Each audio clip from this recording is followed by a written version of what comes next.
Good evening, or good morning, or good afternoon, depending on where you are around the world. Homes, the Love and Stuff facilitator, and I am excited to have you here. I hope that you will click share and tag some folks to join us in today's Love and Stuff, which I think will be wonderful and exciting.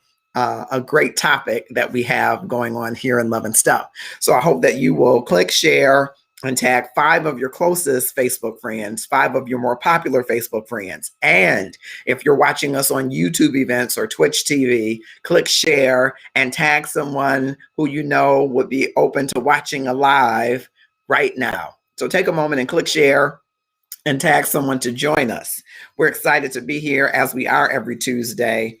I know that we're up against some Queen Sugar and so many other wonderful television shows, but we have this time as we have for the last several years, and we'll just continue to determine whether or not this is a great time for you.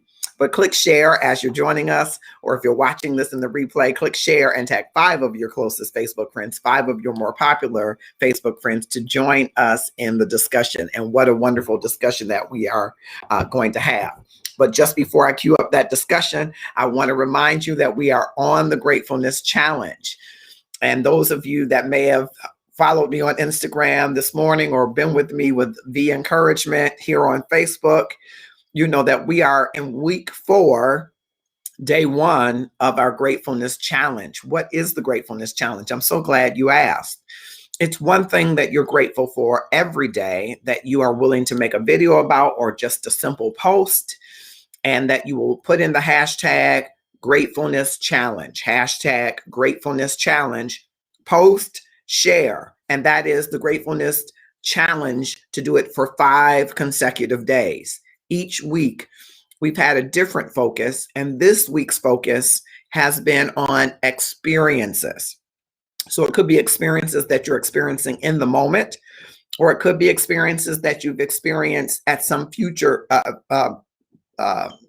former point that you are bringing into the moment. And so we just want to ensure that you will take a moment and join us on the Gratefulness Challenge. I'm going to take a moment and click share and tag some other folks to have them join us in the discussion. And as you may know, our book, The Gratefulness Journey, every day is available online, on Amazon, in ebook and paperback. It will transform your life. It's a short read. It's 4.7 stars out of 5 stars so far. And we appreciate those of you who have read it and reviewed it. And so I hope that you will join us, paperback or ebook. And right now, I'm going to just play a little clip. And I hope that you will then click share as I am doing in this short time.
That's right. You can get your copy of The Gratefulness Journey every day. What are you doing in the next 30 days to transform your life?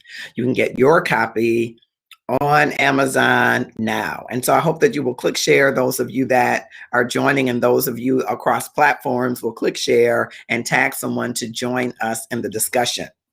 And so I've already shared my gratefulness challenge moment today across platforms. And I thought that because it's National Peach Cobbler Day, which is ought to be a national holiday, I'm a big fan of peach cobbler. And here in the Metro Detroit area, I've just not found a peach cobbler that was as delicious as my mother's, of course, and as delicious as my niece Tammy's. So I thought that I would share just a brief clip of what that looks like from last year, from the National Peach Cobbler Day. And as my moment of an experience of gratefulness, I thought that I would share it with you. So I'm hopeful that you will also share it as well. All right. And here I go.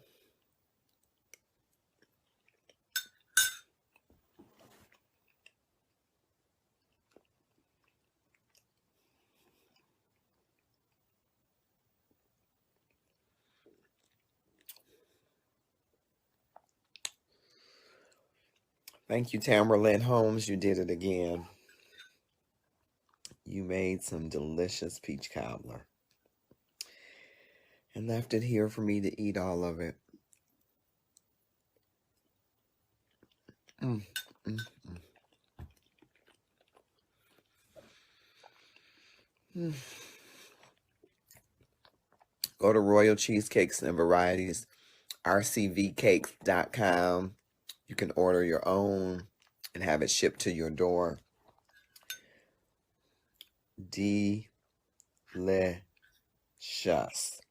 For me, a peach cobbler has to have flaky crust. It can't have too much sugar and too much seasoning. Some people overdo nutmeg if you use it, or overdo the cinnamon if you use it. Allspice if you use it. Some people use allspice. Whatever you use, you cannot overdo the seasoning. You can't over syrup it, brown sugar syrup, Some people like it real sweet. I can't handle it real sweet, but I can handle this. Mm, mm, mm. Mm, mm, mm. So I just wanted to pop on and say thank you, Tammy Williams from rcvcakes.com. She made me a peach cobbler. It is one of the things I love. I love really good sweets, but not super sweet. And she made a peach cobbler with a flaky crust that is delicious. And I am so glad that she made one for me. She came home for a funeral and made a peach cobbler. Actually, she doesn't really have that choice because that's her rent. When she stays, she has to do a peach cobbler. And her rent has been well paid. Mm-mm-mm.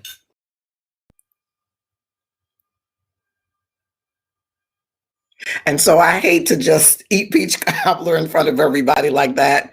But that was from last year on today, a year ago, National Peach Cobbler Day. I'm just watching across platforms. Christina Smith has joined us, and whomever else, just click share and drop in the comments. I kind of shared the video a little differently. So it may not have notified people on the Marcus Our Homes page, but click share so that we can get people engaged and involved as we get ready to have our guest on. So that is an example of an experience that I had that brought me great joy. And that's what we want you to post all week long. Recall or in the moment experiences that you're having. So if you're experiencing something in the moment around something that you're grateful for, make a post, video or otherwise, and put in your post gratefulness challenge every day. Gratefulness challenge is the hashtag, and then do it every day. Today is the first day of our fourth week. Tomorrow, Wednesday, Thursday, Friday, Saturday. Then Saturday at 3 p.m., we will all come together Eastern Standard Time, and you can share what your gratefulness week has been like. And so it's the gratefulness challenge every day challenge, and we want you to do it for these consecutive days. All right. As I await our guest to come in, I wanted to make sure that I shared with you that on Saturday, April 17th, it's the next episode, if you will, it's the next show of Kamal and Felix on their sports talk. So I don't know if you've had a chance to watch their sports talk. I've watched it, of course, and I think it's very engaging. And it's happening Saturday at 11 a.m. Eastern Standard Time. So it's on Saturday. So if you like sports of any kind, these guys are sports I'm not going to call them sports nuts, but these are sports heads. And so they'll be talking all things sports. So fellas, ladies, join in that conversation with them. You don't want to miss it.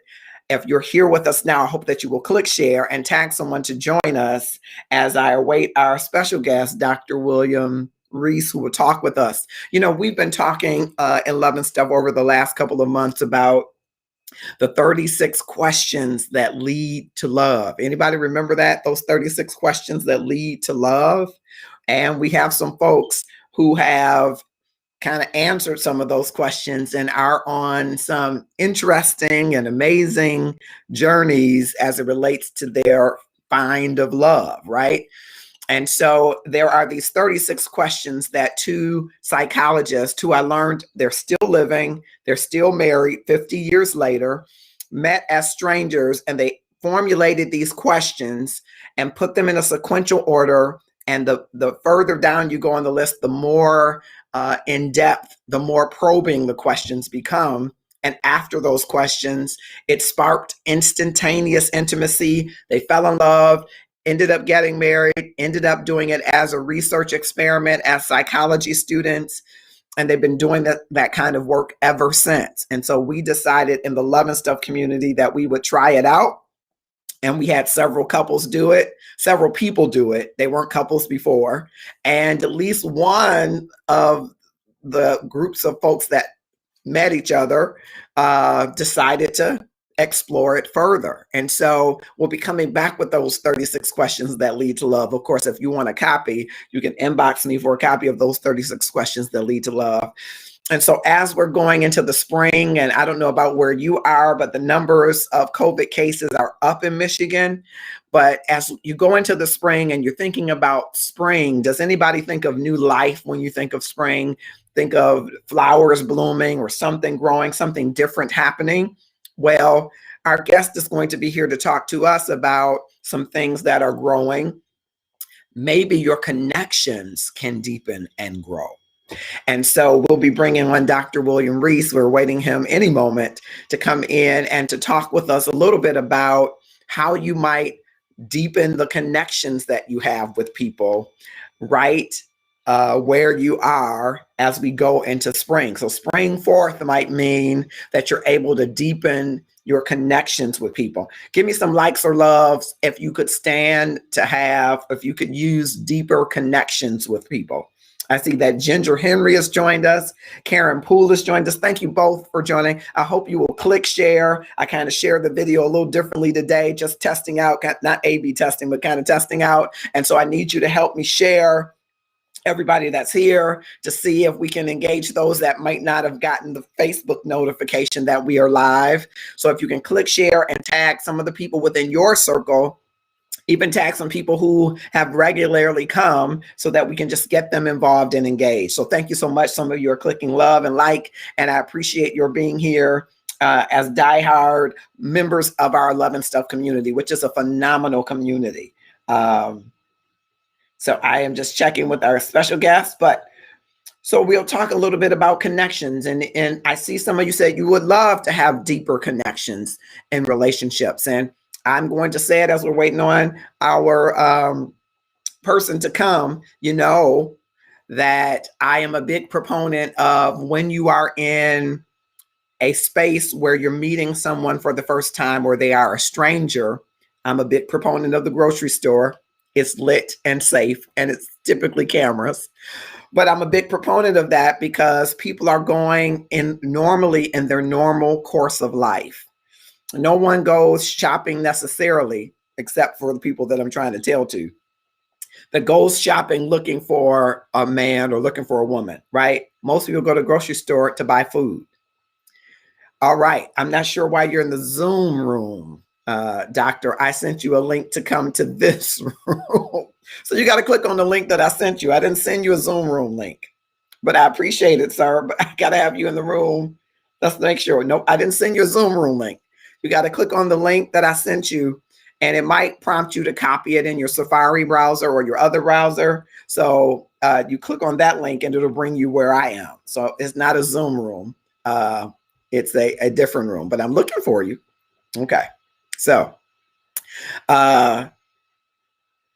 you go into the grocery store, right? And ladies, I'm always telling you, make that man lift something on that top shelf, right? Now, if he's short, that doesn't work, does it? You got to go to the middle shelf, right? And you ask him, hey, can you reach back there and get this? You look like you have long arms. It is not aggressive. It's what I call assertive. Or brothers, you ask the woman, how do you tell if this melon is good? Do you shake it? You get them involved in the discourse around food, but it really isn't food. It's the opportunity to connect, for you to connect as an individual.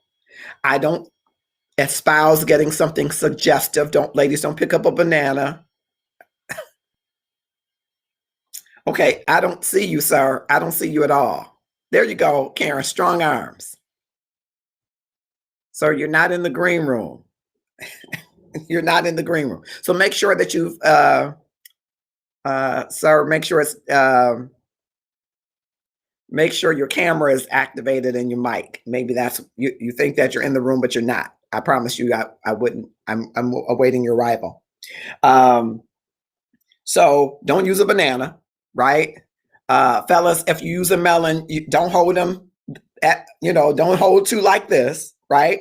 Nothing suggestive, right? Necessarily, but you want something that's going to be thought-provoking. Be yourself, right? There you go. Strong arms, long arms, right? No, your arms look so strong, right? Or you say to the sister, now you look like you would know how to make some macaroni and cheese. What do you use in your macaroni and cheese, right? You get them talking, and then you invite them for coffee. And it's okay, ladies, if you want to invite a guy for coffee, you could say, oh, when I leave here, I'm going to grab a cup of coffee. Care to join me? Pull out those 36 questions that lead to love and start to go down that list of questions.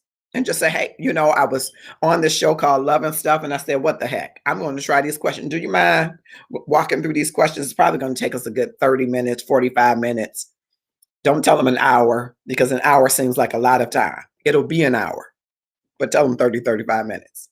And see from his body language and his response, or see from her body language or her response, what is actually coming out. And see if you feel like they're telling you the truth, right? Because these questions require truth, or they require you to reveal that you're not truthful, right?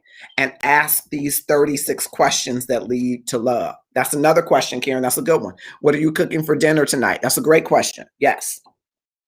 Or you might ask them, how do you saute? Do you saute your vegetables? You have an air fryer? What do you fry? You look kind of healthy. Are you health conscious? Find your way in your own rhythm to be able to convey to them and say, hey, I'm interested in having a conversation with you, and I'm willing to take the risk to step out and say hello. Because one of the things as an extrovert that I know that we often don't do, that my dad said, it's a curse of the rude, that if you walk past someone that you don't speak. Because if you keep walking past people and not speak, people will stop speaking to you. So you owe everyone that common civility. But how many times do we walk past each other, and if we're not in any way interested, or we're in the busy of our lives, we'll go right past folks, right? Don't pass by everybody that you're going down the aisle with, right? Even in social distance, they're on one side of the aisle, you're on the other side of the aisle, and you definitely want to engage in a conversation. You definitely do. All right. So I'm trying to get Dr. William Reese. He has made it into the room. I'm so excited to have him. He's made it here. And so I'm going to bring him right into the room. I hope that you will click share and just tag some folks to join us in the conversation. All right. Click share, tag someone to join us in the conversation. I posted this a little differently than I do every week. And so I'm trying to get people to migrate to the Love and Stuff page and not the Marcus Our Homes page. I'm trying to get our YouTube event folks to get engaged with us. And so I need you to help me click share now to have folks join us while we are live with Dr. William Reese. And here is Dr. William Reese. Hello, doctor. Hello, good sir. How are you, good sir? I am well. All is well. Everything is in divine order. All right. I am excited to have you on, and I appreciate you coming with not a lot of notice. I really appreciate it because you posted something. Well, first of all, tell us a little bit about Dr. William Byron Reese, please, sir. Well, I don't like to talk about myself, but I'll tell you this for the sake of your audience. I'm a pastor, professor, and psychologist in the Tri-County area of Detroit. Proud father and grandfather of 3, 1 grandchild. I've been pastoring in the Detroit area for, I think, maybe going on 28 years. Wow. I pastored Prayer Tabernacle. I pastored St. Paul United Methodist Church. And I'm currently on leave from my church plant, Church of Our Prayer in Canton. I've been in psychological practice for the past maybe 12 years. I hold a undergrad from Madonna in religious studies, minor in pastoral ministry, a double master's in clinical psychology from Michigan School of Professional Psychology, master of arts in religious studies from U of D.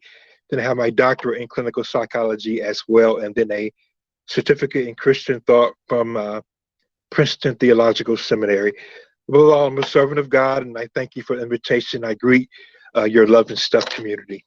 And thank you so much. You are such a modest guy for all of the learned background that you have. So I appreciate you doing that, sharing. Though I know your you ministry, don't sir. like to talk about yourself, but I really appreciate it. I mean, you are very learned, and especially in the psychology space, among the many years of pastoring as well. So you posted, as you do, you have daily, I call them provocative thoughts, challenging thoughts.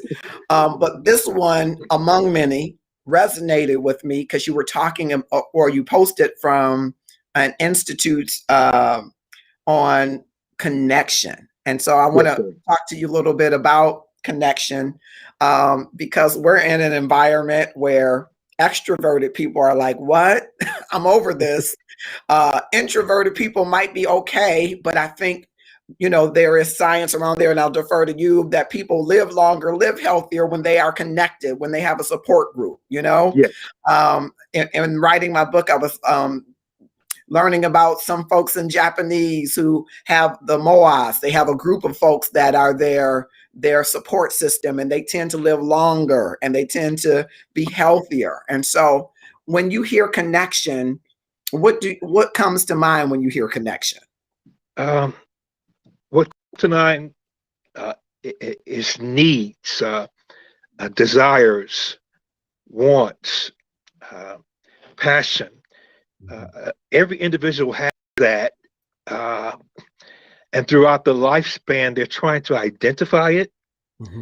Whether they're extrovert or an introvert, or whether they need it throughout the entire lifespan is up to them. But a part of our creation, the image of God, and the Imago Dei is our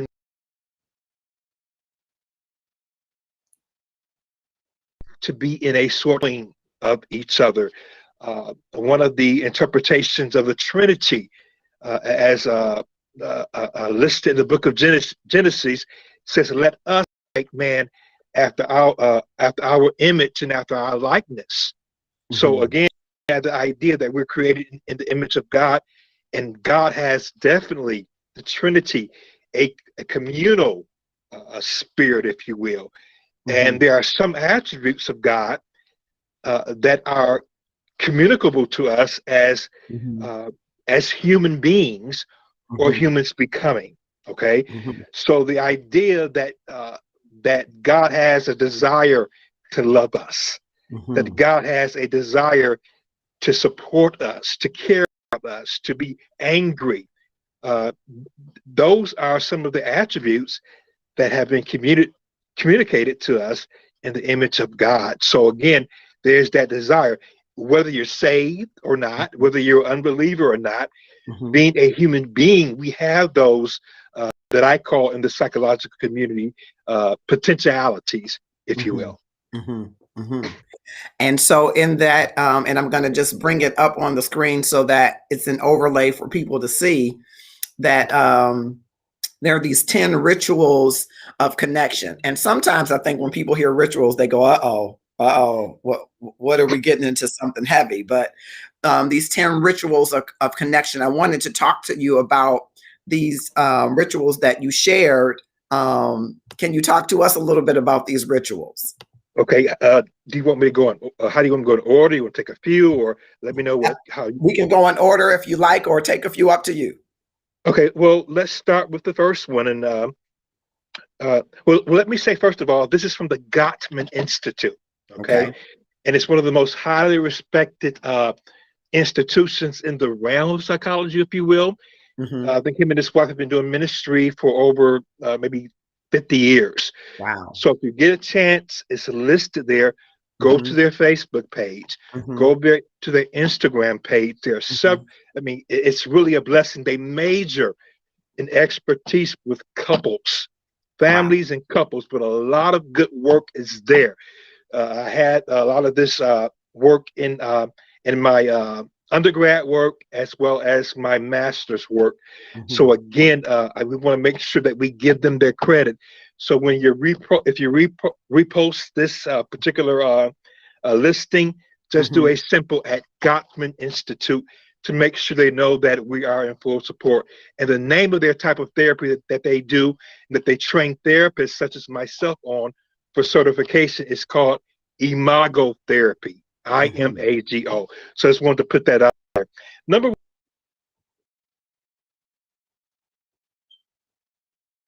and families. Marcus does a lot of work with couples and love and stuff.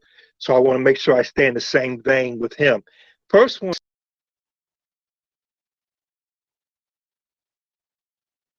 garden or grow plants together as a couple. This stuff is corny because it's not. I mean, you look at it and you go like, oh, well, start a garden together. It's something that you as a couple, a married couple or lovers, can do together from perspective.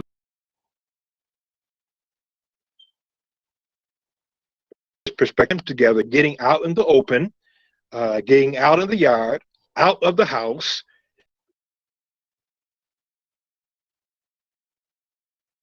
That will make you healthy, you know, growing your own pot in the city of Detroit or in the suburbs, or just going out in the country to grandmother's house, or doing something that you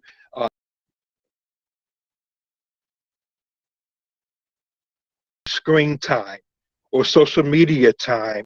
I hate to use the word pandemic, but still, you know, we're still there. So you can spend time together as a couple, as lovers, seeing a and getting in touch with God's glory. Everyone is not into running or out like some of us on the thread, or physical fitness or weightlifting and all that. But there's simple things that you can do outdoors just to get a breath of fresh air and make sure your body feels good and you experience one another as couples. And then you can chart the growth of your garden throughout the summer months. I think there's certain things that my friends have started planting already. I believe I think carrots are out, a whole lot of things that they're doing. I'm behind schedule this year. And if you live in the city of Detroit, I will say this too, a little tidbit, go down to the land bank, buy one of those empty lots for $100, okay? And plant some food and do some projects. I mean, that's free money, a good investment, and you can bless the neighborhood. It's a project that you and your lover, your wife, your husband, your kids, your church, your touch group can experience together, both spiritually and physical, okay? Brother Mark mentioned the idea of about rituals. Rituals is not, well, I believe in high church, I believe in protocol, anthems, and the Eucharist and blessing of the, I believe in all that high worship stuff, and it's ritualistic, but rituals are also personal. If you read the book, The Anatomy of the Sacred, your everyday, it's a ritual for you. Don't have rituals. But my point being, what do you do every day? You get up, you may pray, you may work out, you may meditate, you may kiss your wife, you may drop to your knees, you may do yoga, you may just do your shower, you may speak in tongues while you brush your teeth. That's your ritual, okay? So ritual is your own personal routine, your own personal way of being repetitive in this life, both spiritually and physical, okay? Any questions on that, Brother Mark, or anything you want to ask me? I really feed off of that of dialogue with another person as opposed to just calling off a list. I appreciate that. Thank you so much. I wanted to ask how important in that getting out there, planting, how does that build connection? How do you feel like that builds connection one-on-one with an individual? Well, you're with your lover, you're with your partner, and you've blocked out everything else. The Buddhist word, I know people are going to kill me for saying Buddhist, but the word for is epohe, E-P-O-H-E. It means you're bracketing out everyone else, okay? Only thing you have is a plant and your lover. And what do you think about that? You want to be deep. You can go to the book of the Songs of Solomon, okay? The lover and his bride coming together. The different metaphors used in the Song of Solomon, as far as grapes and things like that. The vegetable life. Those are things that bond you together over time. And we don't want to. Of course, we're ministering to people from all walks of life, but particularly for we as African Americans, we're natural born farmers. Okay, we're soil folk. Hmm. Okay, we're cotton folk. You know, Hmm. my people, we're from Opelika, Alabama, Hmm. and that's just who we are. My parents always kept a garden in their backyard, and they Hmm. still do to this day. The neighbors would come and share, and they would brag on them. But it's their special way of being with one another, reminding them of their hometown of Opelika, Alabama, and they've done it for almost what? Wow, they've been married for almost 55 years, some Wow. 60 years. Okay, Wow. their parents, of course, their parents, because we all inherited property down in Alabama. But again, all my father's brothers that are up here, they did it. Hmm. My uncles that well, his first cousins that are his cousins that I call uncle, they all did. About 10 strong black men have been doing this kind of stuff all throughout the city of Detroit. The automobile industry brought them up here, but they've been doing it since the early 60s, late 50s, Wow. you know, Wow. and these are strong couples. Some of Hmm. them are with the Lord now, but it built their marriage. It Hmm. built their families. Hmm. You know, a man that doesn't work doesn't eat. These Hmm. men own property all over the city, but Hmm. they kept the gardens. And as other people came up from down south, they would sell the rent the property out to them. They would come back and forth to keep that vacant lot next door to plant and plant again. So Wow. again, that connection, okay, Hmm. that could possibly lead to investment. You know, gentrification, people coming back and buying properties in Detroit. You stay on that property, keep on planting beans on it, you know, your harvest may come in one way or the other. Yeah. Yeah, that's awesome.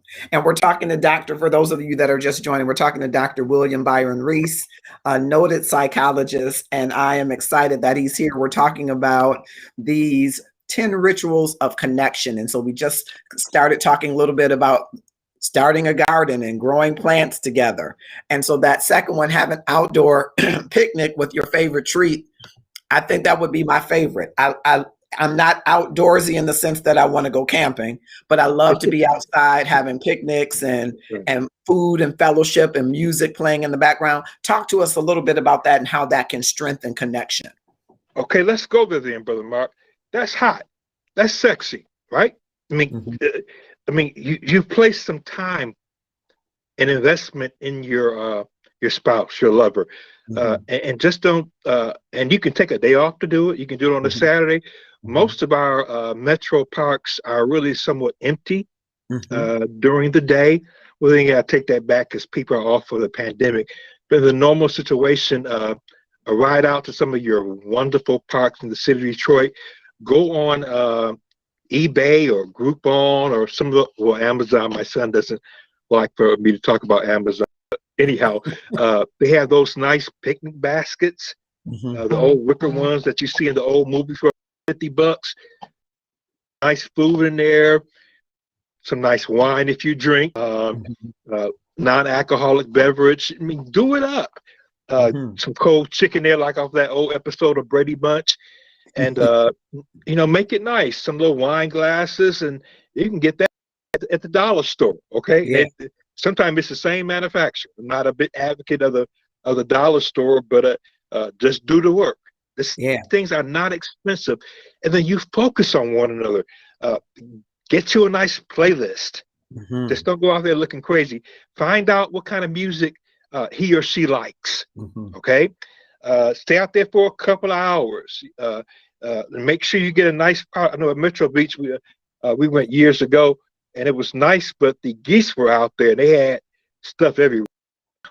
They just everywhere. So it wasn't really, but it's beautiful. Metro Beach, Mhm. Mayberry Park, Belle Isle. There's a nice little some off the road spots up near Dixboro, in Canton and Ann Arbor. Find out in your neighborhood. Then there's some nice little outlets, parks in the city of Detroit as well.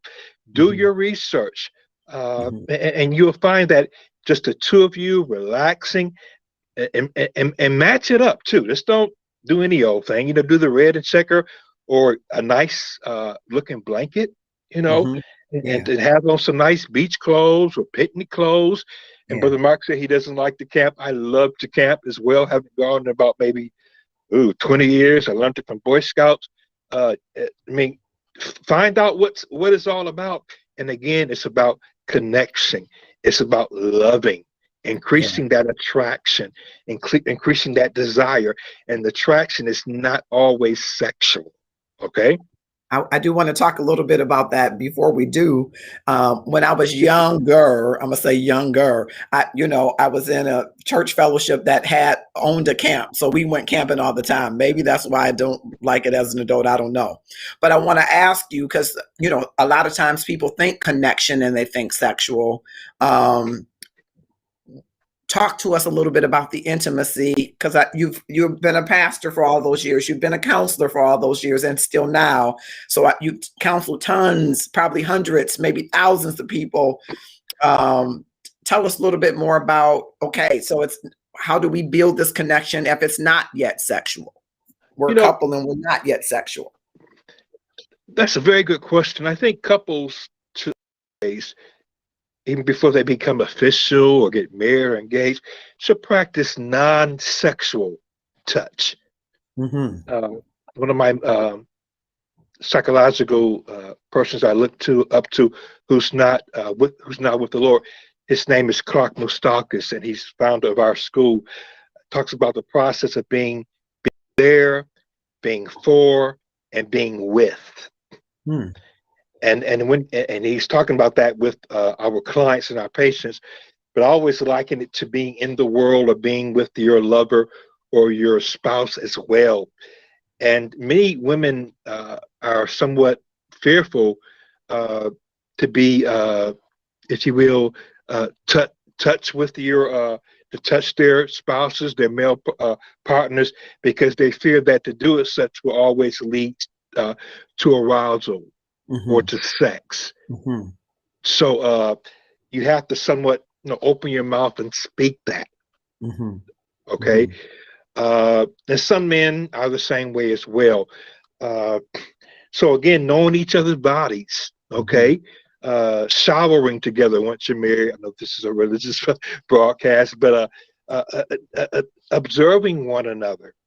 Again, so that's very important. And then self-control by both parties. This person loves me. Love does not always equal sex. Okay. But in a marital relationship, or of course an engagement or a serious relationship as well, that's a great thing as well. Okay, because as a counselor, as a person, as a man of God, we never want to demean sex, because sex is not just for some people separated, but it's not just something you do, because we bring those those idiots into our marriage. Well, it's not all about sex. For some couples, it is. Okay. And the wisdom to know that there be some type of self-control as well. Now, self-control can sound negative, but it is one of the fruits of the spirit. I love that because I think it feels like we're living in such a hypersexual society that people think that the coming together must include sex, that if we're having a picnic and the mood is right. And I want to ask you about, what do we put in the picnic basket, Dr. Reese? Do we stay away from foods that are aphrodisiacs, or do we put them in the basket depending on the intention? But people feel like once you're in that connection mode with someone, that there is this orientation to, that's the next step. We're supposed to, that's the highest expression of ourselves if we are having sex or making love. So I think that's an important aspect to raise on how you learn each other's desires without necessarily having to transition into sex. So when in this society where it feels hypersexual, how do you go about that? How do you go about that? Well, I would say you're right. Everything and the more we tarry for the coming of Christ, the cargo being spiritual, I think it's going to only increase the hypersexuality. Okay. Cardi B and the other gentleman that was swinging from Satan and all that. I mean, it's a gotcha society. The billboards, this, and I'm an old school person, a new school person as well. But that ideology wherein it's just in your face. So you have to combat that You have to somewhat come against that trend and know what ministers to your spirit, what ministers in your home, what ministers in your bedroom, and then ultimately what ministers in your body. Okay? Your partner or your spouse is not the, how shall I say this? It's not responsible for your sex life. You are. And I know that's somewhat deep for some people. You're the sexual being. Okay. So again, you have to have stewardship over your love life, your romantic life, your life in covenant with your spouse and in covenant with your partner. Okay. I love that. I love that. We're talking with I know that's Dr. somewhat controversial, Reese. but we do all this blame gaming, blaming of our partner. Oh, she didn't do this. Well, what are you doing? Okay. Yeah. Well, she's no longer attractive, but your gut hangs out to 9 Mile and you live on 6 Mile. You know, so the woman always is holds the shame when it comes to the response.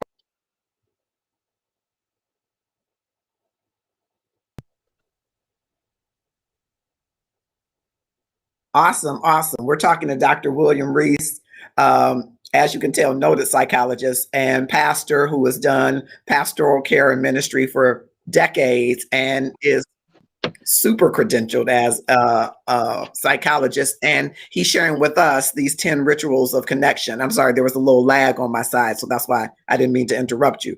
But talk about your life dreams. I like that one. It's kind of akin to these 36 questions that lead to love that we've been talking about here, Dr. Reese. But talk about your life dreams. Why does that build and foster connection? You know, where are you headed? You know, what are you up to? What's on your mind? What do you want to do now? What are your investment dreams? What do you dream about us? There's this book a paperback book I had many years ago. It was, I think it's called The Rhythm of Life. What's your 1-year plan? What's your 3-year plan? What's your 5-year plan? Well, Dr. Reese, we're talking about dreams, not plans. Dreams are plans. My sister gave me a book. She's now with the Lord, Jennifer Reese Singletary, and she gave me a shirt. I'm sorry, that said, "If you dream it, you can make it so." And I know that's just a platitude and a meme or an aphorism, but I find it to be true. Okay.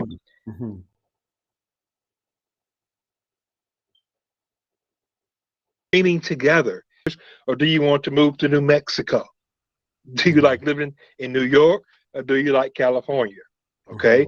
Do you want to go on a cruise, or do you want to go on a and it's not always just something that's fantastical. It's something that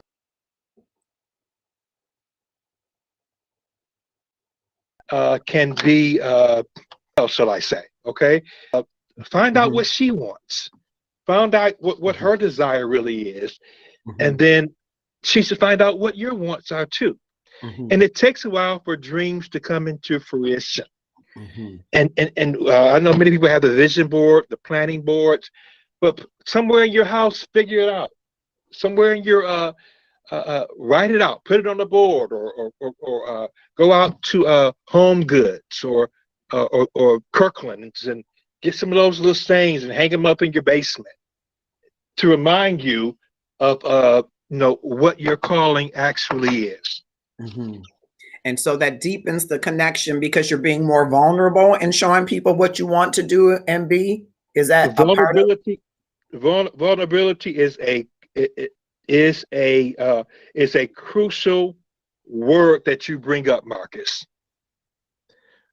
Being able to really get to the bottom, or open yourself up, shall I say? And many times we're afraid of being vulnerable because we want to be in control. But with your lover, with your spouse, it's not a matter of control. I think instinctually, we as human beings, we believe love equals.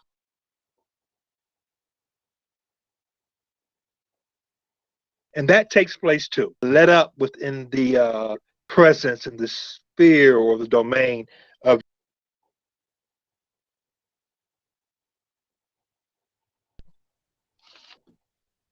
You still there, Brother Marcus? I didn't. There was a little freeze. I'm sorry. You said you have Is to it a let breathing? up. Because that's why I'm trying to. I think there's something going on with my phone. I'm trying to see if my son has some backup as well, because I think there's like a disconnect. It could be me. I don't know. Yeah, it seems at some points it's a little delay, and each time is when it's getting gooder, as they say. It's getting gooder, and I'm getting this delay. I'm like, hold on, wait, I want to hear that part, because that You is a are country, difficult gooder thing and to gooder, do. Granddad would say. Right. That is a difficult thing to do, Dr. Reese, to be vulnerable in relationships, especially when you've been hurt and when you want to be in control because you don't want to be hurt again. But it's critical for you to be vulnerable, right? Yes, yes. It's crucial because I think, and I want to go off into a marital course, but I think many times what we're combating in marital difficulties and relationship difficulties is the fact that we have not been, that we don't become vulnerable, Mm-hmm. and that leads to, we talk about finances and sex, lead to divorce, but a lot of those issues are issues of vulnerability, period. Mm-hmm. Yeah. Yeah. And so that will keep you from deepening connection, especially if you're going to talk about your dreams and the things that matter to you. Oh, yes, for Uh, sure. I'm going to transition into the cook a meal together that you've always wanted to try, and just want to acknowledge that Jeremy Haynes has joined us, Joy Bodiford, Casey Smith, Jerome Rutledge, happy belated birthday, sir, Bilal Muhammad, Dr. Lee Meadows, thank you, sir, for joining us. Valencia Etner, thank you for joining us, all of you. And will you click share and tag someone to join us if you're still here? We're talking with Dr. William Reese, who is a noted psychologist and pastor in the local area, but his work is far reaching. And I am honored to have him here with the Love and Stuff community today. I'm going to cook a meal together that you always wanted to try, because to me, cooking is sexy, right? That's Okay. sexy. And so you're trying to build a connection without having to necessarily build the sex. How do you do that? Build connection in stuff that you find sexy. What kind of meals does a person enjoy? Okay. Um, and uh, do, and I think something different might be a little bit more romantic, as opposed to maybe collard greens, your average Sunday morning meal.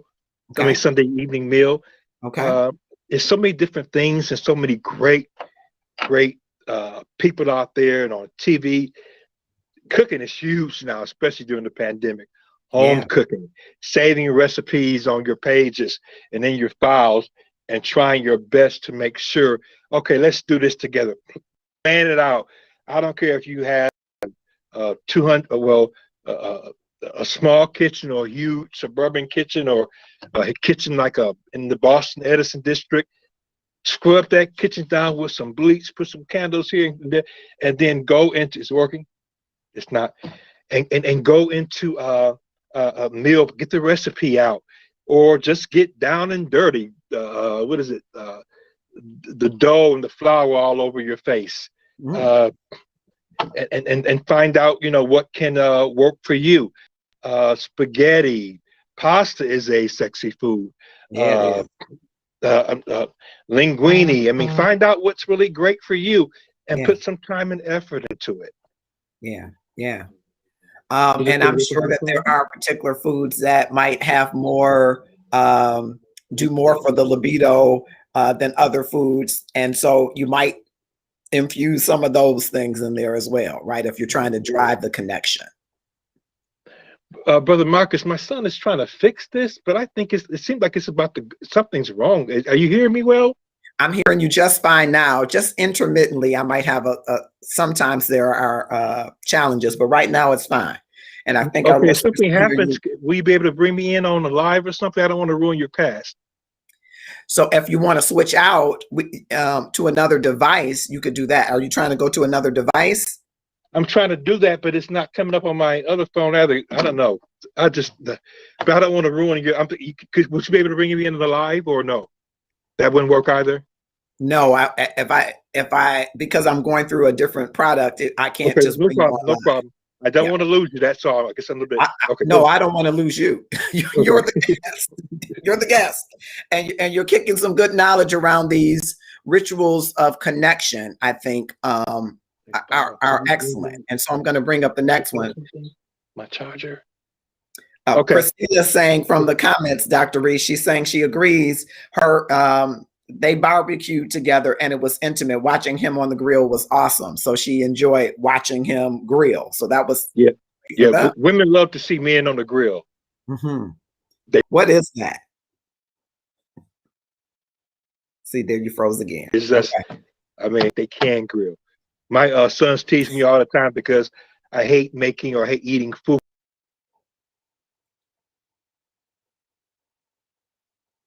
You know, like beef lung growing for 30 minutes. Oh, I don't want that. Give me some steaks, some salmon, some lamb chops, some chicken breasts. Let's put this on the grill. Come on, grill. You know, exactly. All that foo-foo stuff, that is not filling. If it's not filling, it's not sexy. All right.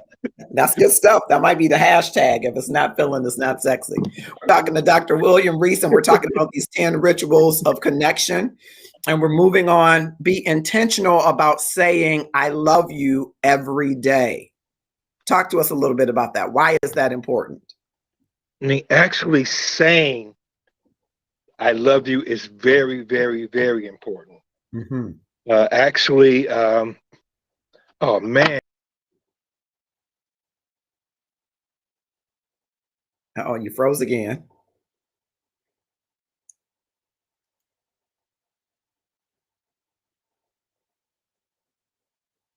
All right, we'll give it a second. We're talking to Dr. William Reese.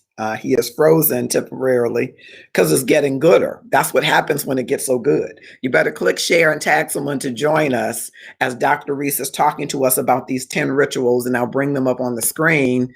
We're down to be intentional about saying I love you every day. So while we're working that out with Dr. Reese, give me some likes or loves. How important is it for you that your spouse, significant other, or lover, as Dr. Reese likes to say, how important is it for you to hear I love you every day? How important is it for you to hear I love you every day when you're in relationship? How important is that for you to hear every day? If that is important for you to hear every day, drop in the comments every day. Every day. Drop in the comments if you need to hear I love you every day. Christina, I'm with you. Yes, Karen, you might be right. I'm with you, Christina, because if you look at the 36 questions that lead to love, and I think he's dipped out, 36 questions that lead to love, and then you look at these rituals, if you build these two together, you might be building a strong connection, which, you know, Dr. Reese is a pastor, where you might not have to necessarily introduce sex into the equation, that you can have great intimacy without going so deep into the relationship, even though you're building toward something that might be more long-term, more covenant. It's important to say I love you because it will be a small way to make someone know you are thinking about them. Yep.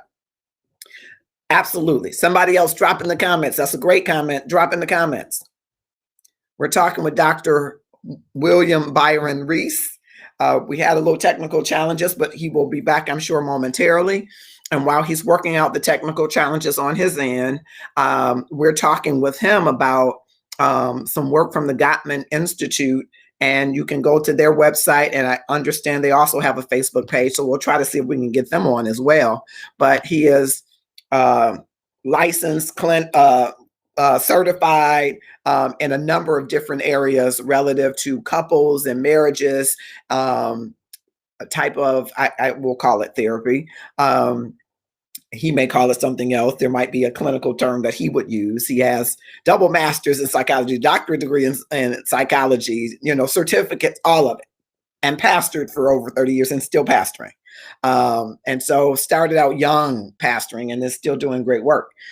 And so he posted these 10 rituals of connection. And I thought, because it resonates with me, that we are in a pandemic where people may not be taking full advantage of connection. And because there is distance, we might not be doing all that we can to connect well. And so I want to make sure that in that thought around connection, that we're able to talk with Dr. Reese about connection. And I don't want to lose the group.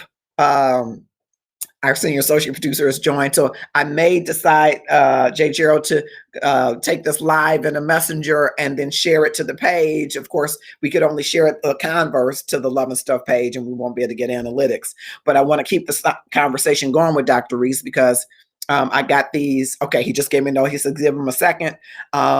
These rituals of connection. And I didn't want anybody to be scared off by the word rituals because some people who are spiritual beings see it as religiosity or something religious.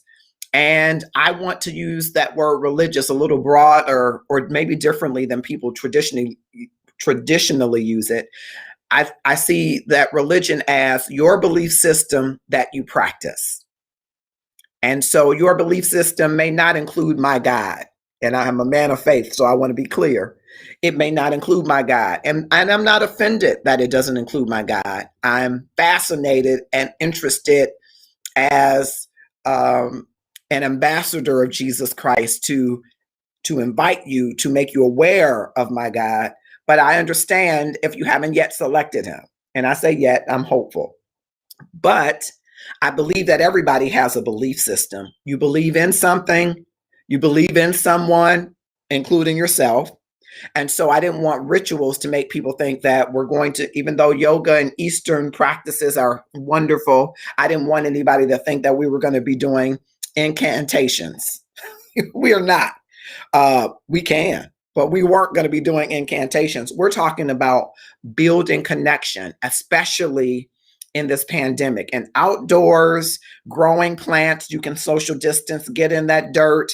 Even ladies, if you're like, I don't want to get dirty, but get in that dirt with the man and watch him work with his hands on the dirt. I'm just trying to be clear. Can drive some connection. It can certainly drive attraction and arousal, which we will talk with Dr. Reese another time to bring him back. But it can certainly drive your connection. Having an outdoor picnic, you can still accomplish that. You heard him, Lysol it down. And then, if you need to wear your mask, or if you've both been vaccinated, you could do it that way.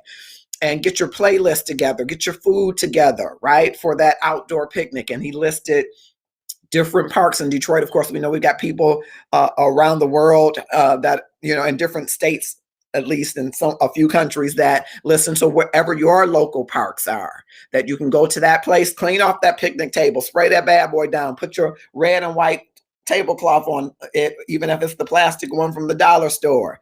Get your picnic basket. You talked about Amazon and other places that you can get a picnic basket and bring your sandwiches and bring whatever the food is that you like, and just learn each other, mind, body, and soul. And maybe not body in the sense that you think of physical connection, but more an intimate connection. Okay. And maybe we'll get a chance to delve into that a little bit.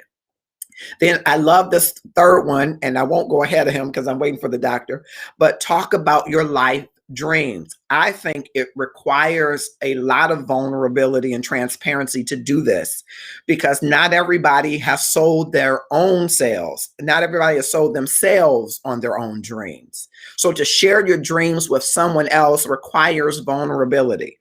And most people will respond to that vulnerability with transparency. And if they don't, that's a sign that you need to know as well. And so I think that is a game changer around vulnerability. If you meet someone that you are really starting to connect with, you may be able to drive that connection by talking about the dreams that you want to accomplish, even if they've been deferred, and even if you've got some things on the back burner that have been there for a while. Talk about those dreams. It will drive the connection. The next one I think is sexy and hot, and it requires some discipline, I think. Cook a meal together that you've always wanted to try. Of course, the Love and Stuff guy is a foodie. So cooking a meal, I have favorite foods, but I think pastas and Italian food is just sexy. Sauces and pasta and feeding each other and rolling stuff in the dough. It's about touch.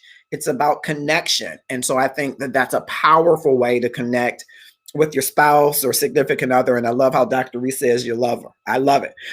You can connect with that person, getting your hands in the dough, rolling stuff together. Come on, roll together. I'm really talking about driving connection with another human being. Being intentional about saying, I love you every day. Now, I know that we all have different love languages and we hear love differently, right? But you do have a responsibility to learn the love language of the person that you're with so that you can say it in a way that they can hear it.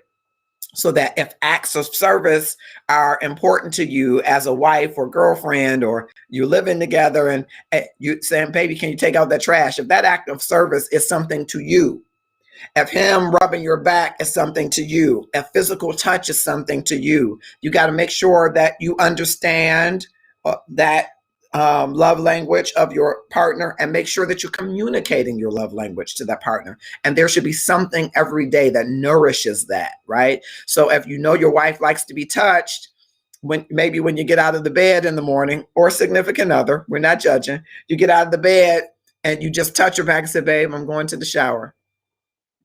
Babe, good morning. Kiss on the cheek. Babe, I love you. Or whatever it is that drives that connection, that nourishes that connection, you should do that every day. All right. So I'm looking for Dr. William Reese because I don't want to go beyond the next several, but this is good to use. I'm recommending, not Dr. Reese.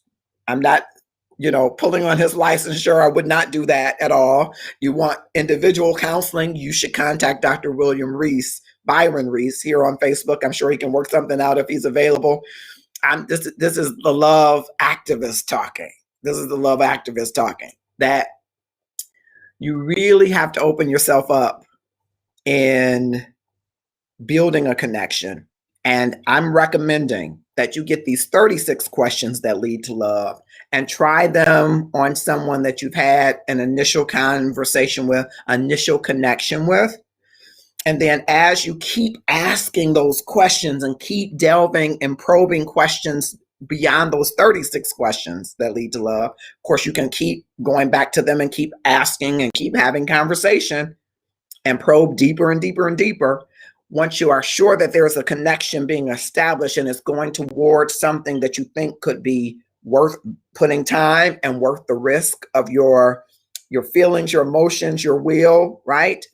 These 10 rituals, I think, especially as we move into spring, I think are great things to try to build on that connection, to build on nourishing the connection between the two of you. All right. I'm giving them a second to come in. We're at 9:35 and we're talking to Dr. William Byron Reese about these 10 rituals of connection. He is a clinical psychologist, and he shared this from the work from the Gottman Institute, which they have a Facebook page where you can go to their website and learn more about the work that they do with couples and married couples. But I thought this was good to add on to those 36 questions that lead to love. So if you've tried those questions out on somebody, you tried them out on each other, because you both should be asking each other the questions, right? And you're to the place you're saying, okay, now what do we do next? I say that you keep probing through those questions, learning more and more about each other. Why do you think that way? What was that about? What was this experience? You keep probing. And then as you're driving connection to build it, to deepen the connection, you can use these 10 rituals to help build that connection, to help deepen. I like to use that word, deepen. I look at a connection as a touch, but to go deeper, it's got to get below the skin. It's got to get to the heart. It's got to get in your cells. It's got to get in your membrane. It's got to get in you, right? And so that's why I use that word deepen, just by choice of word. But to deepen that connection, here are 10 practices that you can put your belief system in, I believe. What you believe about yourself, and that's talking about self-care, which we'll have Dr. Reese to come back along with some other panelists to talk about self-care. But remember, in your love journey, the quintessential is God. He's made you in his image of love. He wants you to love him back. He wants you to love yourself. and use that as a basis to how you love others. Okay. So as you're talking about growing together, you got to be nourishing your own self, right? You got to be doing self-care, right? Before you plant something else to grow, are you planting something in you to grow, right? And so all of these things kind of require you to bring your authentic self, the whole of yourself to the situation. And no one is perfectly whole, right? But you bring the best of yourself and that other part of yourself that you're working on, which requires vulnerability. Hey, I love connection, you might say, but somebody might not be good in time management. And you might need to have that conversation and say, we're going to set up a date and I'm going to do my best to be on time, but sometimes I run behind. And there are some brothers who that's a pet peeve for, right? There are some sisters that might be a pet peeve for, but you bring forward the best of yourself while communicating, hey, I've got an area that I'm going to be transparent with you and be vulnerable about, right? And then you build these connections as you're learning more about the individuals. All right, giving Dr. Reese another second before I decide to go to a messenger room as an after show conversation so that we can just go kind of from a messenger room, and maybe that will help his connection on that end, and then I can share it out and then share it to the Love and Stuff page. Of course, we can't get the analytics from that, and of course, I'm always thinking about the analytics so that we can bring you more of the content that you want.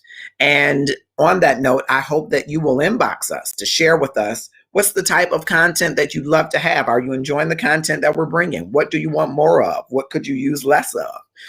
Because we want Love and Stuff to be a place that you will come every week. And we know we're against Queen Sugar and Delilah. We ain't crazy, but we want this to be a place that you want to come every Tuesday at 8:30, unless you tell us Tuesday at 8:30 doesn't work for everybody, right? But we want to bring you a valuable place where you can grow. This is the garden of love. And we want you to be planted here and grow, not just your intimate connections as it relates to an erotic love, a man and woman lover love. But what about nourishing relationships that you have with your siblings or your coworkers or your parents or your children, right? We want you to be planted in the garden of love so that you spring forth and that your love goes in every highway and hedge, in every pathway and portal, in every room in your home, so that that love will be given and reciprocated at such an intensity that you'll want to do it more and you'll want to share it with the world. That, my friend, is how I believe we increase the love and up our love game. And so we need ambassadors of love within this Love and Stuff community who will say, hey, this is a great community with great information. And that facilitator, he's not so bad either, but he's got some great people in the community who are really serious about upping their love game. It's not a meat market. It's not a place necessarily where you're going to necessarily connect with the individual. You might, but this is a place where you can get tools and resources so that when you're living your life, which I think is the best place for you to meet somebody, when you're living in the center of who you are and you are living fiercely and unabashedly, you're not ashamed, no fear, that's when you're most attractive to the person who would be attracted to you, right? And so we want you to be in that space when you're in the supermarket. Of course, that's my favorite place to tell you, right?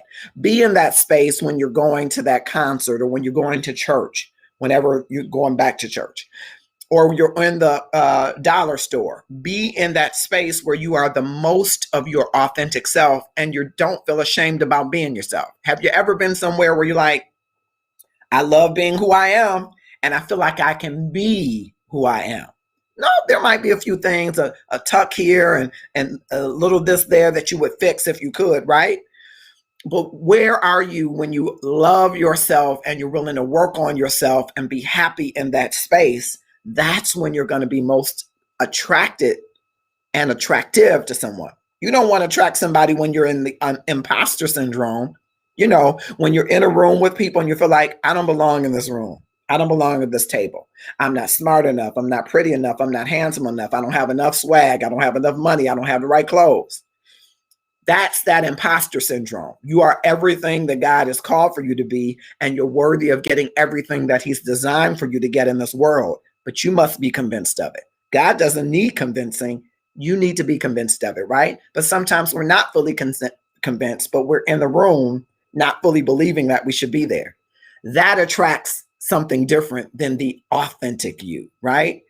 So it's about being in a community where you can be nourished to grow and be the best of who you are, flaws and all, and grow and flourish so that you can be seen and you can see in the purest sense of the authentic self. Don't you want to be in a community like that? Well, we need you to be an ambassador of one to share with others to be in the community, that everybody of every faith and every walk, every ethnicity is welcome to be a part of this community. And it will grow, continue to grow when you share it in that fashion with others who may happen upon the community. All right, I'm done on my soapbox. And so thank you so much, Keith Gregory, for joining us. Vicki Johnson Williams, thank you so much for joining us. Love it that you're coming into the Love and Stuff more frequently. And we just hope that you will click and share the content. And again, inbox me on any of the platforms on Love and Stuff. Today, we did the notice a little different. We're kind of testing to see who's responding to the notices. And so we need you to share in those instances, share in your groups, other pages that you're connected to, so that we can have people join in our lives on Tuesday evening. I want to announce, and we're going to get ready to go to the messenger room so that I can get Dr. Reese back in. If you want to join us live there, you'll be able to come in the room, but we are going to go live, which means that people will be able to see your face. So if you don't want your face to be seen, you can probably just keep commenting in the comments, because when we go in the messenger room, we will see your face, okay?